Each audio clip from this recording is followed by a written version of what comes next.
नमस्कार मित्रांनो.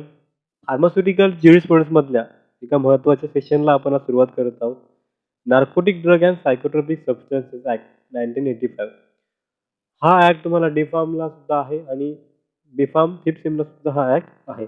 यामध्ये आपण आज बघणार आहोत की narcotic drug and psychotropic substance म्हणजे काय, त्याची हिस्टरी, त्याचे कोणकोणते ऑब्जेक्टिव्हज आहेत, त्याच्यामध्ये जे इम्पॉर्टंट डेफिनेशन्स आहेत ते बघणार आहोत.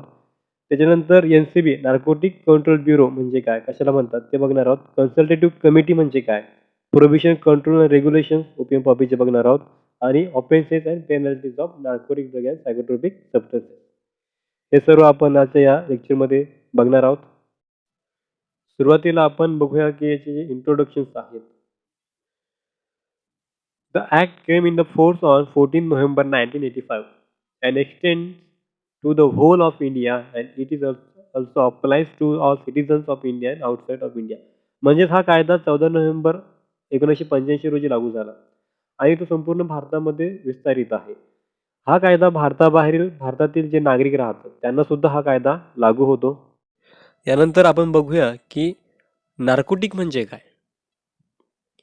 अ powerful illegal drug that affects your mind in harmful way. म्हणजे एक असं शक्तिशाली बेकायदेशीर औषध जे तुमच्या मनावर घातक परिणाम करतात. A substance or drug that relax mind, stop pains and produce sleep. म्हणजे एक असं पदार्थ आहे, असं सबस्टन्स किंवा असं ड्रग जे मनाला आराम देतं, वेदना थांबवते आणि तुम्हाला झोपसुद्धा आणते, त्याला नार्कोटिक म्हणतात. यानंतर आपण बघूया की सायकोट्रोपिक सबस्टन्स म्हणजे काय. सायकोॲक्टिव्ह ड्रग्स ऑर सायकोॲक्टिव्ह फार्मास्युटिकल सुद्धा त्याला म्हणतात.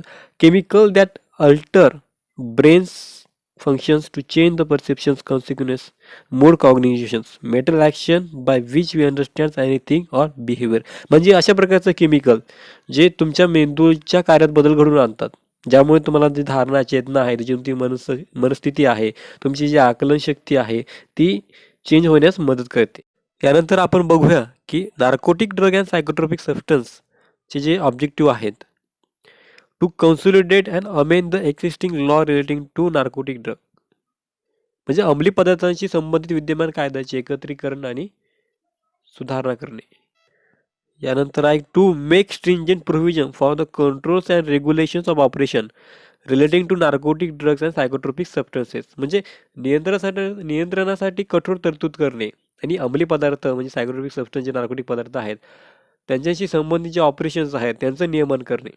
To considerably enhance the penalties particular for trafficking offence. म्हणजे विशेषतः दंडामध्ये लक्षणीय वाढ करणे, तस्करीचे गुन्हे दाखल करणे वगैरे. ह्या ॲक्टमध्ये काही महत्त्वाच्या डेफिनेशन्स आहेत ते आपण बघूया. पहिली डेफिनेशन्स आहे addict. A person habitual to regular use of any narcotic drug और सायकोट्रोपिक सबस्टन्स.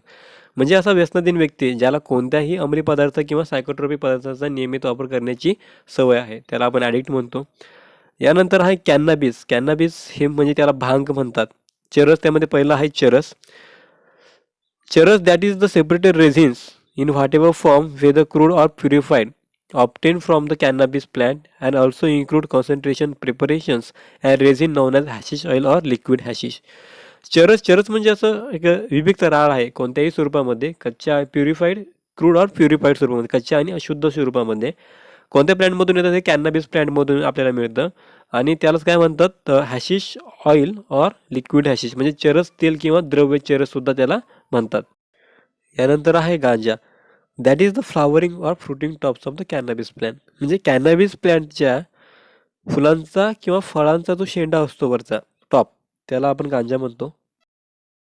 यानंतर एक महत्त्वाची डेफिनेशन आहे ओपियम म्हणजे काय. ओपियम म्हणजे आपण अफू म्हणतो. The coagulated juice of the opium poppy. म्हणजेच अफूच्या खसखसचा गोठलेला जो रस आहे त्याला ओपियम म्हणतात.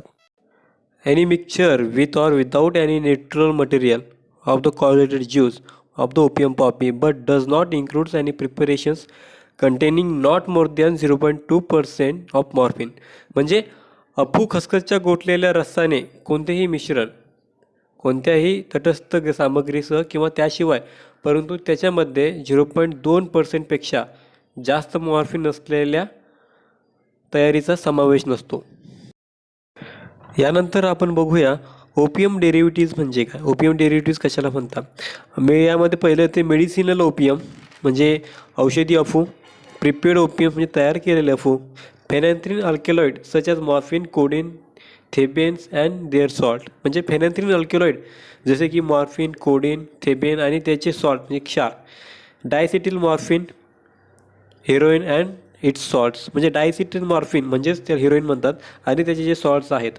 All preparations containing more than 0.2% of morphines of an amount of diacetyl morphine म्हणजे सर्व ज्यामध्ये 0.2पेक्षा जास्त मॉर्फिन किंवा डायसिटिल मॉर्फिनचे प्रमाण असते.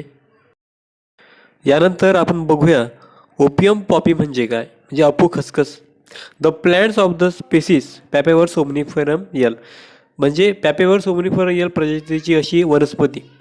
The plant of any other species of Papaver from which opium or any phenanthrene alkaloid can be extracted and which the central government may by notification in the official gazette declare to be opium poppy for the purposes of this act म्हणजे पॅपेवर सोमनिफेरमची पॅपेवरच्या कोणत्याही प्रकारची वनस्पती ज्यातून अफू किंवा कोणतेही फेनॅन्थ्रिन alkaloid काढला जाऊ शकतो आणि त्याला केंद्र सरकार अधिकृत राजपत्रात अधिसूचनेद्वारे या कायद्याच्या उद्देशासाठी अफू खसखस असल्याचे घोषित करू शकते. यानंतर आपण बघूया की पॉपी स्ट्रॉ म्हणजे काय. Poppy straw means all parts except the seeds of the opium poppy after harvesting, whether in their original form or cut, crushed or powder and whether or not juice has been extracted therefrom. म्हणजे अफूचे सर्व भाग बिया वगळता कापणीनंतर मग ते मूळ स्वरूपात असो किंवा कापलेले, ठेचलेले किंवा पावडरमध्ये तयार केलेले असो ज्यातून रस काढला गेला असेल किंवा नसेल त्याला आपण पॉपी स्ट्रॉ असे म्हणतो. यानंतर आपण बघूया की नार्कोटिक कंट्रोल ब्युरो NCB म्हणतो आपण त्याला. Narcotic control bureau was establish on 17 March 1986 to enable the full implementation of narcotic drug and psychotropic substance act 1985 म्हणजे NDPS कायदा 1985ची संपूर्ण अंमलबजावणी सक्षम करण्यासाठी नार्कोटिक कंट्रोल ब्युरोची स्थापना 17 मार्च 1986 रोजी करण्यात आली. हेडक्वार्टर्स ॲट दिल्ली येथे याचं मुख्यालय आहे, याचं हेडक्वार्टर आहे. It is the chief law enforcement and intelligence agency of India म्हणजे ही भारताची मुख्य कायदा अंमलबजावणी आणि गुप्तचर संस्था आहे. यानंतर आपण बघूया की नार्कोटिक ड्रग अँड सायकोट्रॉपिक सबस्टन्सेसचे ऑथॉरिटीज अँड ऑफिसर काय काय आहेत. Central government to take measures for preventing and combating abuse of and illicit traffic in narcotic drug extra म्हणजे केंद्र सरकार अंमली पदार्थांचा गैरवापर आणि अवैध वाहतूक रोखण्यासाठी एक उपाययोजना करते. यामध्ये फर्स्ट पॉईंट आहे की coordination of actions by various officers, state government and other authorities under this act or under any other law for time being in force relating to the enforcement of provision of this act म्हणजे विविध अधिकारी, राज्य सरकार यांच्या कृतींचे समन्वय आणि या कायद्याच्या अंतर्गत किंवा या कायद्याच्या तरतुदीच्या अंमलबजावणीशी संबंधित कोणत्याही कायद्याअंतर्गत काही काळासाठी अंमलात असते. नंतर आहे obligations under the international conventions म्हणजे आंतरराष्ट्रीय कराराच्या जे अंतर्गत काही बंधने असतात ते याच्यामध्ये येतात. यानंतर आहे assistant to concern authorities in foreign countries and concern international organisation regarding preventions and suppressions of illicit traffic in narcotic drug and psychotropic substance म्हणजे narcotic drug and psychotropic substance म्हणजे मध्ये अवैध वाहतुकीला प्रतिबंध आणि दडपशाही करण्याबाबत परदेशातील अधिकाऱ्याला आणि संबंधित आंतरराष्ट्रीय संस्थेला हे सहाय्य करत असतात. यानंतर आहे identification, treatment, education, after care, rehabilitation and social interactions of addicts म्हणजे या कायद्याच्या प्रभावी अंमलबजावणीसाठी व्यसनाधीनांची जी ओळख, उपचार, शिक्षण आणि त्यांची काळजी हे ऑफिसर्स घेत असतात. यानंतर आहे such other matters for effective implementations of this act and preventing and combating of the abuse of narcotic drug and psychotropic substances and illicit traffic therein म्हणजेच याचा अर्थ असा की पुनर्वसन आणि सामाजिक पुनर्संवाद अशा इतर बाबी आणि नार्कोटिक ड्रग अँड सायकोट्रॉपिक सबस्टन्सचा गैरवापर आणि त्यातील अवैध वाहतूक रोखण्यासाठी आणि त्याचा सामना करण्यासाठी हे ऑफिसर काम करत असतात. यानंतर आपण बघूया की narcotic drug and psychotropic सबस्टन्सची कन्सल्टेटिव्ह committee म्हणजे काय. The central government may constitute an advisory committee to be called the Narcotic Drug and Psychotropic Substances Consultative Committee in order to advise it on such matters relating to the administrations of this act may be referred to it by that government from time to time. म्हणजे या कायद्याच्या प्रशासनाशी संबंधित अशा बाबीवर सल्ला देण्यासाठी केंद्र सरकार एक सल्लागार समिती स्थापन करू शकते, ज्याला नार्कोटिक ड्रग सायकोट्रॉपिक सबस्टन्स सल्लागार समिती म्हणतात. The committee shall consist of a chairman and such other members not exceeding 20 as may be appointed by the central government. It shall meet when required to be so by the central government and shall have the power of regulating its own procedure. म्हणजे समितीमध्ये अध्यक्ष आणि केंद्र सरकारद्वारे नियुक्त केलेल्या 20 पेक्षा जास्त नसलेल्या इतर सदस्यांचा समावेश असेल. केंद्र सरकारकडून असे अनेक आवश्यक असेल तेव्हा ते पूर्ण करेल आणि स्वतःच्या कार्यपद्धतीचे नियमन करण्याचा अधिकार असेल. The committee may for the efficient discharge of this function constitute one or more subcommittees and may appoint to such subcommittee any person who is not member of the committee, the term of the office, the manner of filling casual vacancies in the office, the allowance payable to the chairmen and other members of the committee and other procedures shall be such as may be prescribed by rules made by the central government. म्हणजेच याचा अर्थ असा की समिती तिचे कार्य कार्यक्षमतेने पार पाडण्यासाठी एक किंवा अधिक उपसमित्यांची स्थापना करू शकते आणि अशा उपसमितीवर समितीचा सदस्य नसलेल्या कोणत्याही व्यक्तीची नियुक्ती करू शकते.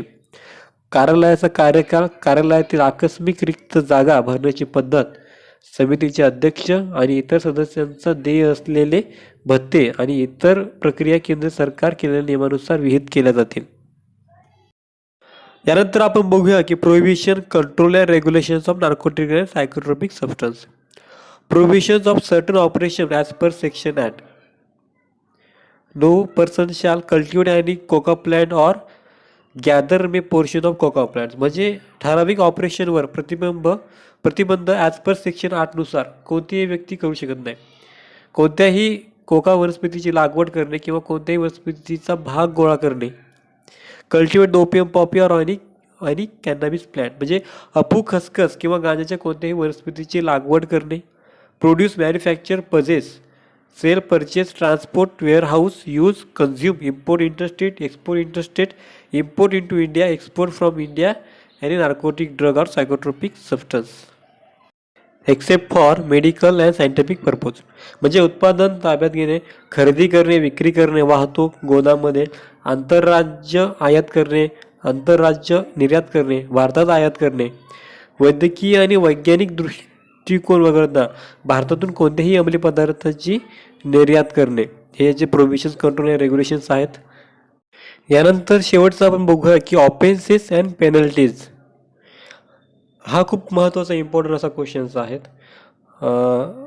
Punishment for contravention in relation to poppy straw, coca plants and leaves, prepare opium, opium poppy, opium by cultivation. या क्वेश्चन लक्षात ठेवण्यासाठी हे जे सर्व आहेत poppy straw, coca plant, leaves, prepare opium, opium poppy आणि ओपियम बाय कल्टिव्हेशन हे लिहिण्यास हे सर्वांसाठी एकच पनिशमेंट आहे. ती आहे की rigorous imprisonment for not less than 10 years which may extend to 20 years with a fine not less than 1 lakh rupees which may extend to 2 lakh rupees. म्हणजे याची शिक्षा अशी की 10 वर्षांपेक्षा कमी नसेल परंतु 20 वर्षांपेक्षा जास्त असू शकेल इतका तुम्हाला कारावास होऊ शकतो आणि त्यावर दंड हा 1 लाखापेक्षा कमी नसेल मात्र 2 लाखापर्यंत वाढू शकतो. या सर्वांसाठी ही फक्त एकच पनिशमेंट आहे. फक्त लक्षात ठेवताना जर तुम्हाला क्वेश्चन्स आला असेल तर लिहिताना असं लिहायचं की punishment for contravention in relation to poppy straw, नंतर त्याच्याखाली त्याची पेनल्टीज लिहायची, rigorous imprisonment for not less than 10 years. त्याच्यानंतर सेकंड पॉईंट असं करायचं की punishment for contravention in relation to coca plants and leaves. नंतर third point punishment for contravention in relation to prepared opium, नंतर ओपियम पॉपी आणि opium. नंतर या प्रत्येकाच्या खाली तुम्हाला ही पनिशमेंट तुम्हाला लिहायची आहे आणि तुमचा क्वेश्चनसुद्धा मोठा दिसेल आणि तुमचा आकर्षक असे मार्क्ससुद्धा तुम्हाला मिळतील. यानंतर आहे punishment for contraventions in relation to cannabis plant and cannabis. याची जी पनिशमेंट आहे ती rigorous imprisonment up to 5 years with the fine up to 50,000 rupees. म्हणजे तुम्हाला 5 वर्षासाठी जेल कारावास होऊ शकतो आणि तुम्हाला फाईन हा 50,000पर्यंत लागू शकतो. यानंतर आहे punishment for contraventions in relation to manufacture drugs and preparations, psychotropic substance, psychotropic. Punishment for controversy in relation to psychotropic. या सर्वांसाठी, या तिघांसाठी एकच पनिशमेंट आहे, ती अशी आहे की rigorous imprisonment for not less than 10 years which may extend to 20 years with fine not less than 1 lakh rupees which may extend to 2 lakhs rupees. म्हणजे 10 वर्षापेक्षा कमी नसेल परंतु 20 वर्षापेक्षा जास्त असेल इतका हा कारावास जास्त असेल आणि त्यावर दंड हा 1 लाखापेक्षा कमी नसेल आणि मात्र 2 लाखापर्यंत हा दंड वाढू शकतो. मित्रांनो, नार्कोटिक ड्रग अँड सायकोट्रॉपिक सबस्टन्सची सर्व माहिती आवडली असेल तर नक्कीच चॅनलला सबस्क्राईब करायला विसरू नका. नार्कोटिक ड्रग अँड सायकोट्रॉपिक सबस्टन्सची मी नोट्स ज्या हँडरिटन नोट्स आहेत त्या खाली वेबसाईटच्या लिंकवरती देईलच, तिथून तुम्ही डाउनलोड करू शकता.